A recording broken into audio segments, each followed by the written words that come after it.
Banks already know approximately what you make. Every direct deposit tells them. Every month, every year, for however long you've had that account, the pattern is visible. So when the pop-up appears, and it always appears, update your annual income to help us serve you better, the bank is not confused about your income. They have a reasonably accurate estimate already, derived from years of deposit and transaction data. What they want is something more valuable than an estimate. They want confirmation. Because confirmed, voluntarily submitted income data triggers algorithmic responses that inferred income data does not. One of those responses has a specific name used inside banking institutions that you have probably never encountered in a disclosure or a customer service call. It's called ability to pay pricing, and it means exactly what it sounds like. The more income you confirm, the higher the rate the algorithm is licensed to charge you. Not because you became a greater credit risk, because the model correctly predicts you won't fight back. I will prove that to you with actual numbers before this video is over.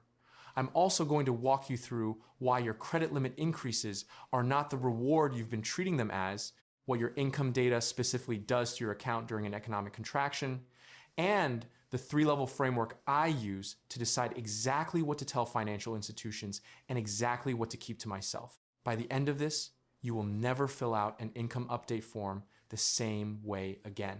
By the way, I built a free early retirement calculator because most online ones are mathematically wrong. It uses BlackRock and Vanguard logic to expose the weak points in your plan. I only ask for your email to send the report, so I don't store any of your financial data. Link in the description. Here is the central image for this entire video. You're sitting at a poker table. Across from you is the bank. They have their cards, their fee structures, their pricing models, their segmentation algorithms, the internal documents that determine what rate gets offered to which customer. You are not allowed to see any of those. Nobody forced that arrangement. The bank never offered to show you their hand, and you never thought to ask. And every single time a form appears asking you to update your income, the bank is asking you to flip your cards face up on the table and say, here, work with this. Most people do it without hesitation because the form looks official, because it carries the bank's branding, because they've been doing it since they opened their first account at 22 years old, and it has always felt like the rules. It is not the rules. Don't show your cards. That's the principle I'm going to return to throughout this entire video. Every time we hit a moment where the bank wants information that serves them more than it serves you. Before I get into the mechanics, and I want to get there quickly, because what's coming is the kind of thing that creates that specific irritation of learning something you wish you'd known earlier. There's one foundational concept worth understanding. It makes everything else fall into place. Behavioral economists call it asymmetric information. In any financial relationship, the party with more information wins. Not sometimes, not usually. Consistently and by design. Banks operate this principle at an institutional scale. They have entire divisions, data scientists, behavioral researchers, pricing analysts, whose job is to model how customers make decisions and then design products and prompts that extract maximum value from those patterns. They know when you pay on time versus when you stretch it to the last day. They know which merchant categories spike in your account during periods of financial stress. They know when your income went up because your deposit amounts changed. They know more about your financial behavior than most people you've had dinner with in the last year. So when they ask you to confirm your income, they're not filling a gap in their understanding of you. They're upgrading raw behavioral data, inferred income, to confirmed stated income. And a more precise algorithm, when its objective is to maximize profit per customer, does not use that precision to offer you better terms. It uses it to identify exactly how much you will tolerate before you become a problem. In a few minutes, I'm going to show you what your income data does specifically during a financial downturn, and it's the opposite what you'd want. But first, here's the mechanism most people never encounter, because banks have no incentive whatsoever to advertise it. You've probably assumed your whole life that confirming higher income leads to better rates from banks. More income lower risk, better pricing. Clean logic. I assumed it for years. Here's where it breaks. Or, more precisely, here's where it's half right in a way that costs you money. Banks don't price purely to credit risk.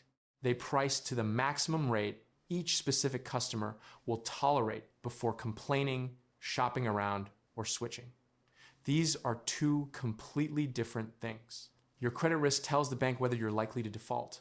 Your tolerance for rate increases tells the bank how much margin they can extract before you push back. A high-income customer, confirmed high income, specifically is statistically more likely to have a complex financial life with multiple institutions, multiple accounts, multiple products demanding attention. They're busy. They have more friction in their daily schedule than someone with fewer financial obligations. They are, as a documented statistical group, significantly less likely to call their credit card company and spend 45 minutes negotiating a rate reduction. The model knows this. It has years of behavioral data on this exact pattern across millions of accounts. So when you confirm a high income, you're not telling the bank you can service debt. That they already knew from your payment history. You're telling the algorithm that you're unlikely to resist the rates they charge. And the algorithm prices accordingly. Researchers at the Federal Reserve Bank of Philadelphia documented this pattern in studies of credit card pricing. They found a persistent gap between the rate a customer's credit risk profile would justify the rate that fair risk-adjusted pricing would produce and the rate customers actually pay. That gap was meaningfully wider for higher income, higher asset customers. The bank is not pricing to your risk, it's pricing to your indifference.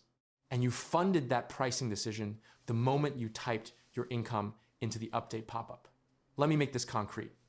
Two customers, identical credit scores, both at 740, both carrying a balance of $6,000 on a credit card. Customer one earns $55,000 a year. She called her card company twice last year asking about rates and mentioned once that she'd received a competing offer in the mail. Customer two earns $190,000 a year. He has never called about his rate. He doesn't know his rate off the top of his head. Customer one is paying 17.99%. Customer two is paying 22.99%. The bank offered customer one a lower retention rate proactively without her asking because the behavioral model flagged her as rate sensitive. Customer two never asked. The model said he wouldn't. Both predictions were correct. On $6,000, that 5 percentage point difference is $300 a year. Over 5 years, assuming the balance stays approximately stable, that's $1,500 paid in excess of what a fair risk-adjusted rate would have required. Not because he's a worse borrower, because the bank correctly identified him as someone who wouldn't check, and if he also updated his income when prompted, he handed the algorithm the very data point that confirmed its prediction. Here is the reversal worth sitting with for a moment. You think the problem is that lower income customers get the worst rates. That is a real and well-documented problem. And simultaneously, high-income customers pay a consistent, invisible premium for their own indifference to rate shopping. Both things are true in the same system. The system is designed to extract from each customer exactly what that customer will absorb. Your income figure tells the bank which extraction strategy applies to you. The money you're losing by not knowing this isn't theoretical. It's sitting in your bank's net interest income, not your savings account. And every fresh income update you provide recalibrates that extraction ceiling upward. Don't show your cards. Now let me shift gears, because credit limit increases are their own mechanism. And once I explain how this one actually works, you will see every future limit notification differently. Stay with me, because this next part changes how you interpret something you've probably been treating as good news. There's a story from a personal finance forum, I say, the follow. A woman posted about receiving a credit limit increase on her primary card from $14,000 to $24,000. 4 years on the card, paid in full every single month. She was genuinely proud of the notification. She asked whether this meant she had good credit. Multiple people congratulated her. One person said, gently, "Be careful what comes next." She thought that person was being unnecessarily cautious. Here's what actually happened at the bank. The model looked at 4 years of payment history, immaculate, looked at her utilization consistently low, looked at her confirmed income, which she had updated the previous year when the pop-up appeared, and ran one specific calculation.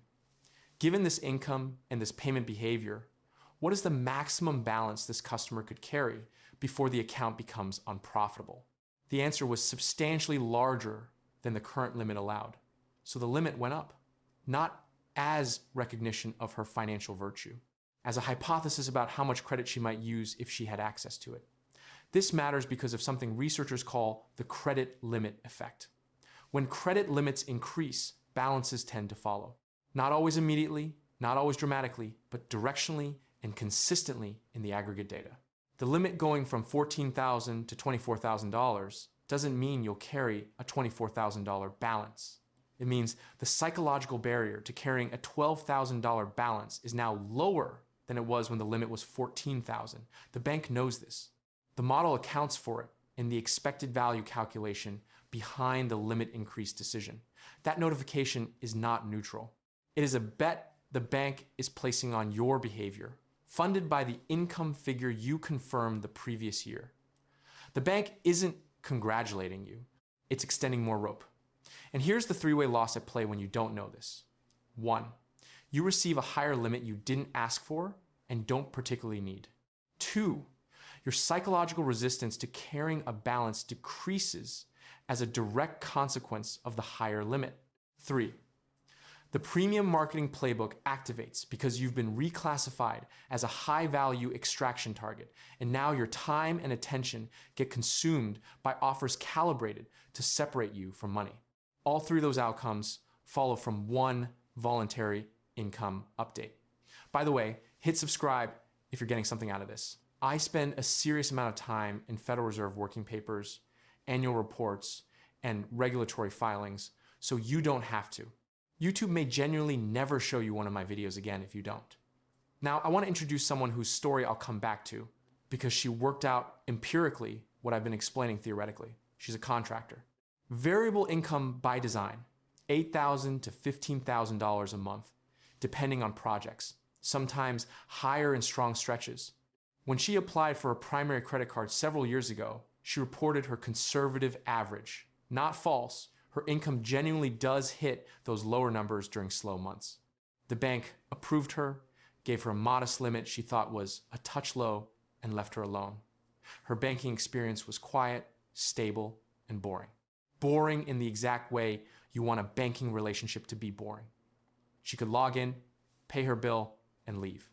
No offers, no pitches, no calls. A few years in, a credit limit increase offer arrived that required income confirmation to process. She was in the middle of her best year in a long time. Without much thought, she entered her current income substantially higher than her original application. The limit doubled within 60 days. And then something shifted that she didn't immediately connect to the income update. Within 90 days, her digital banking dashboard was full of premium travel card offers with $500 plus annual fees and reward structures that required reading a 12-page terms document to understand fully. Her inbox was filling with balance transfer promotions that led with 0% interest and buried the processing fee in the 4th paragraph of the 4th section. Her phone started ringing with calls about personal loan products she had never expressed any interest in. She had been reclassified. The algorithm saw a high confirmed income, activated a different engagement strategy, and began the systematic work of converting her from a low margin, low engagement customer into a high margin, high product count customer. She went from stable, quiet customer to high value upsell target in the time it took to fill out one field. She stopped updating immediately. Every subsequent pop-up got closed without engaging. She kept paying on time, kept utilization low, kept her oldest account open even though the rewards program had gotten less generous. She just stopped handing the algorithm fresh data to work with. About 6 months later, she told me the calls had stopped. The dashboard had normalized back to standard offers. She had made herself algorithmically boring again by withholding the one input that was driving the aggressive targeting. The model defaulted to treating her as a standard customer because that is what you become when you stop giving banks reasons to reclassify you upward. I'll come back to her at the end of this video because the most important part of her story isn't what she lost. It's the mental shift that came from understanding what had happened to her. Now here is the piece most people never think about. And it's the one that makes income disclosure feel most strategically significant once you understand the full scope of it. Here's what nobody talks about: what your income data actually does when the economy turns. When economies contract, and look at 2001, 2008, 2020, economies always eventually contract banks, run portfolio reviews. They're managing exposure, reducing projected default losses, protecting margins. The decisions are algorithmic and fast. No human reviews your individual account. Your profile, as the model understands it at that exact moment, determines how you're treated. Here's what most people assume: high-income customers are protected during downturns. The model sees ability to service debt and maintains the account in good standing. That's partially true, but here's what happens on the other side of the same coin. The model that established you as high income and ability to pay during normal times doesn't turn off during a contraction. It accelerates. Banks under margin pressure identify customers who can absorb rate increases without defecting. Your high confirmed income doesn't protect you from that calculation. In some cases, it makes you a candidate for it.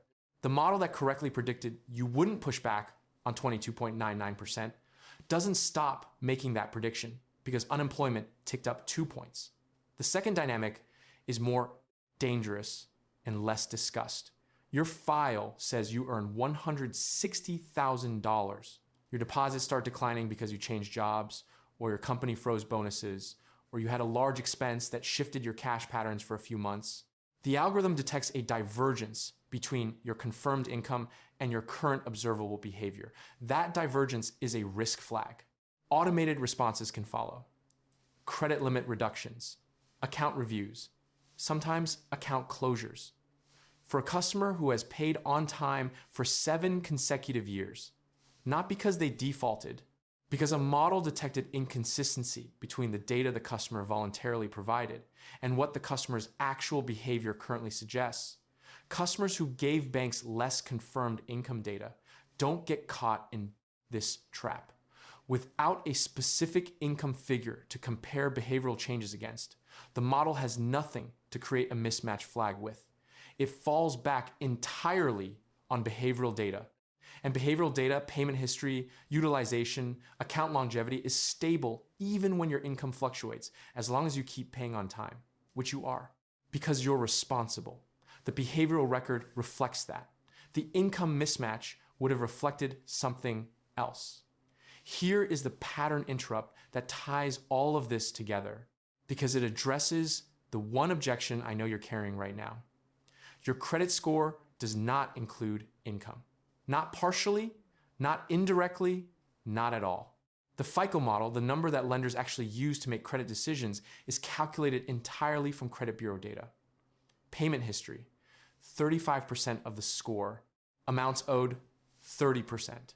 Length of credit history, 15%. New credit inquiries, 10%. Credit mix, 10%. Income is not in that formula anywhere.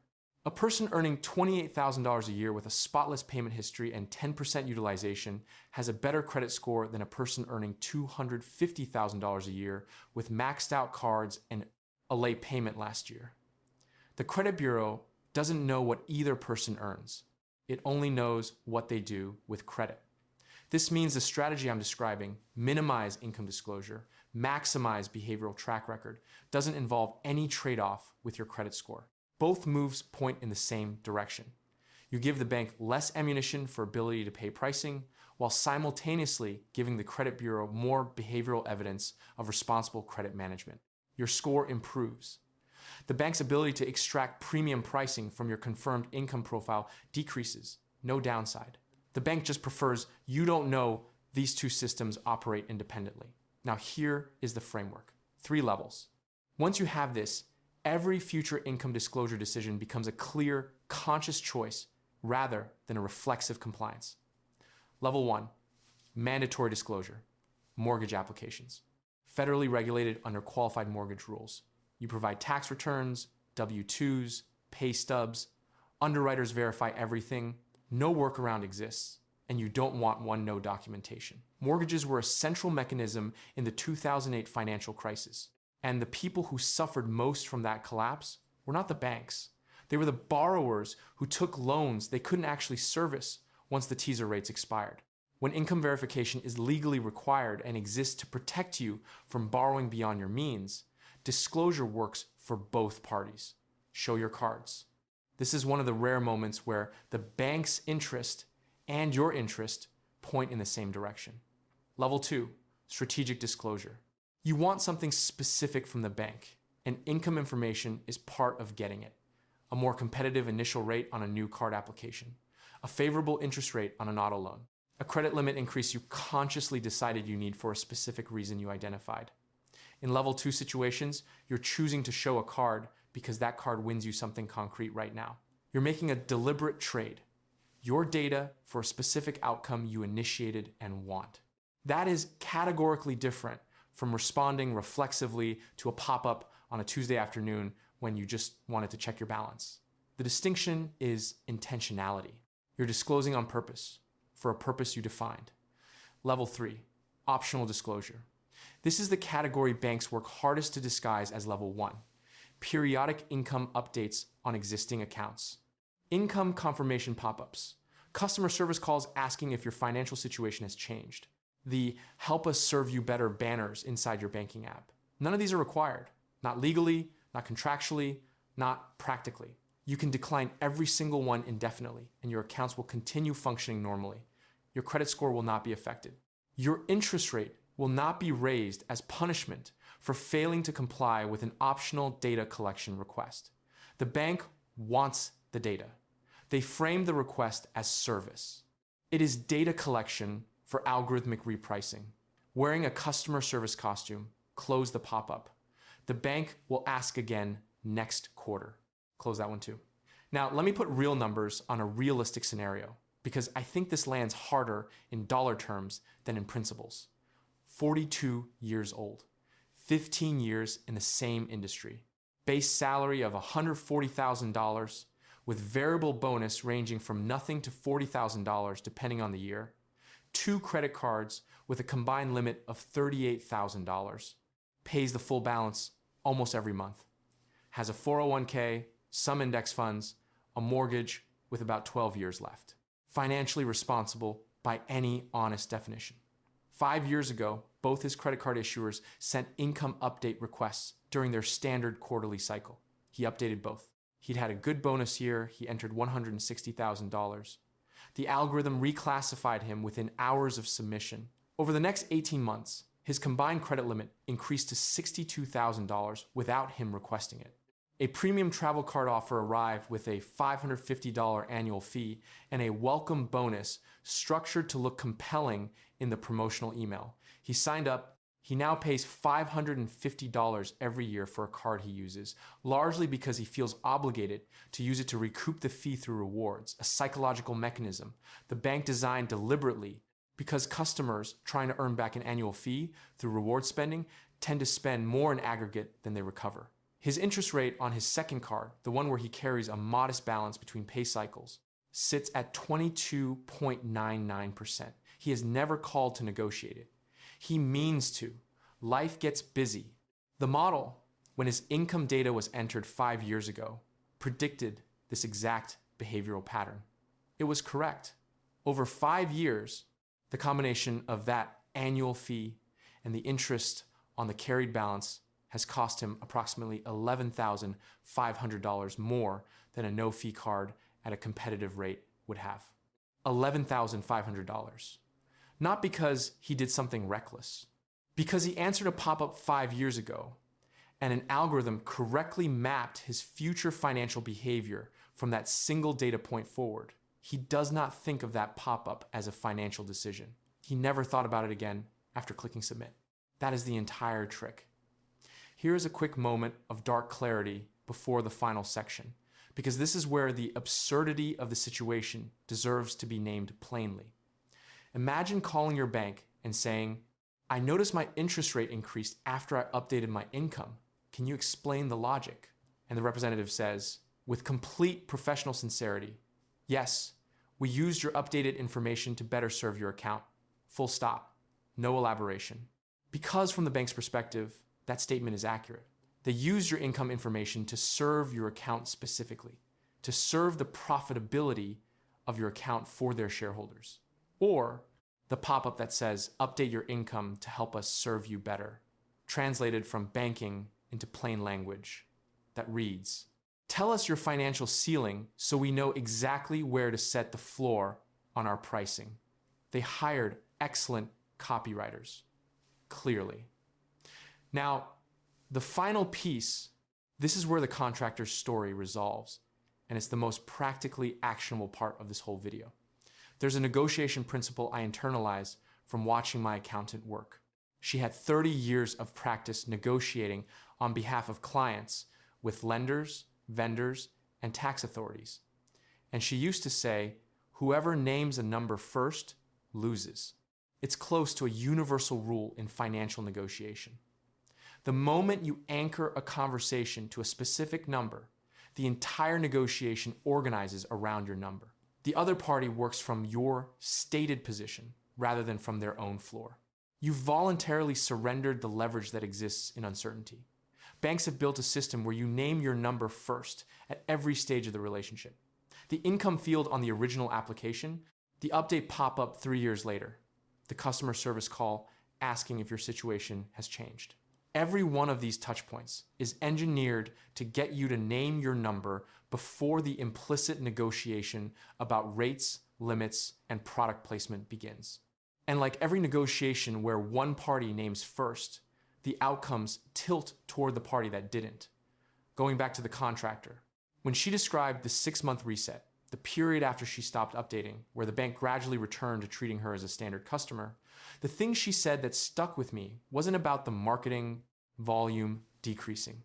It was about the psychological shift in how she approached every subsequent banking interaction. She started treating forms as decision points rather than tasks. Every pop-up became one simple question.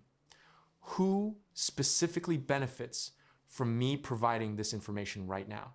And she said, once you train yourself to ask that question reflexively, the answer is obvious. Within 5 seconds, almost every time, the income update pop-up benefits the bank. The income refresh request on an account you've held for 6 years benefits the bank. The customer service call asking about income changes benefits the bank. You receive nothing specific in exchange for any of it. She didn't close her accounts. She didn't move to a credit union out of protest. She kept using the same cards, kept paying on time, kept her utilization low, kept her oldest account open even after the rewards program became less generous than it used to be. She kept doing the behavioral things that the credit bureaus track and that determine your actual credit score. She stopped participating in the data collection events that were designed to look like customer service. The model defaulted to behavioral data. And behavioral data, for someone who pays on time and uses credit responsibly, tells a clean story. It does not need a freshly confirmed income figure appended to it to justify good treatment. The bank has everything it needs from what you've already done. Lazy investing built more fortune than crypto memes. What I mean by that in this specific context is the highest return financial moves are often the ones that look like inaction from the outside, closing a pop-up instead of filling it out. Not signing up for a premium card that arrived because your income segment made you a target. Letting your 7 years of on-time payments speak louder than any number you could type into a form. Compounding works on money, but silent, consistent leakage also compounds, and $11,500 over 5 years on one card for one person, extrapolated across every financial product where ability to pay pricing applies, is not a rounding error. Here are the 3 specific things to do based on everything in this video. First, find out what income is currently on file with your major credit accounts. Log in, navigate to your profile settings, and look at the stored number. If it's substantially higher than your original application figure because you've been updating it automatically over the years, call the bank and ask about adjusting it to a lower figure that still accurately reflects your income. This is allowed. Most customers don't know it's allowed because banks have no financial incentive to advertise it. Your profile gets reclassified toward the standard segment. The aggressive upsell targeting decreases. Your credit score does not change because income is not in the bureau model. Second, when the next income update pop-up appears, and it will appear, close it without entering information unless you have a specific identified reason to update, not because you're hiding something. Because you're making a conscious choice not to hand a profit-maximizing algorithm fresh data to work against you with, the bank will ask again next quarter. Close that one too. Your account functions normally. Your credit score is unaffected. The bank simply receives less fresh ammunition than it wanted, which means your pricing profile stays anchored to older, less precise data rather than a freshly confirmed ceiling. Third, if you want something from your bank, ask for it explicitly and directly. Call. State what you want, a rate reduction, a fee waiver, a limit increase you decided you need. Ask what you need to provide to get it. This is level 2 territory. Strategic disclosure in exchange for a specific outcome you identified and initiated. That is a negotiation, not a data extraction event. The outcome of a negotiation you initiated is almost always better than the outcome of passively receiving whatever the algorithm assigned you based on income data you provided on a Tuesday in 2020 without thinking about it. The system operates on the assumption that you will treat financial institutions as authorities to comply with rather than counterparties to negotiate with. That assumption is almost always correct. The form has a logo on it, therefore it must be filled out. The pop-up carried the bank's branding, therefore it must be required. The customer service call sounded professional, therefore the information must be provided. None of those logical steps hold up when you examine them. Most of what gets asked of you in an ongoing banking relationship is requested, not required. Understanding that distinction and acting on it consistently is worth money.